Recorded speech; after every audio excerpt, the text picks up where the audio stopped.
ke bawah, separuh akhir satu. Lorong 1 dari sebuah SMK Methodist Sibu. Lorong 2 dari SMK Bandar Sibu. Lorong 3 dari College Vocational Sibu. Lorong 4 dari SMP Wong Nai Siong Sibu. Lorong 5 dari SMK St. Elizabeth Sibu. Lorong 6 dari SMK Tenhua Sibu.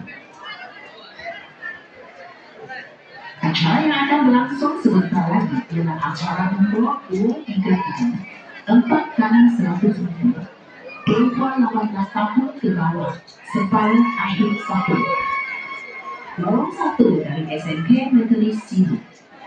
Lorong 2 dari SMK Bandar Sibu. Lorong 3 dari College Vocational Sibu. Lorong 4 dari SMP Wong Nai Siong Sibu. Lorong 5 dari SMK St. Elizabeth Sibu. Lorong 6 dari SMK Tenhua Sibu. Selamat bertanding.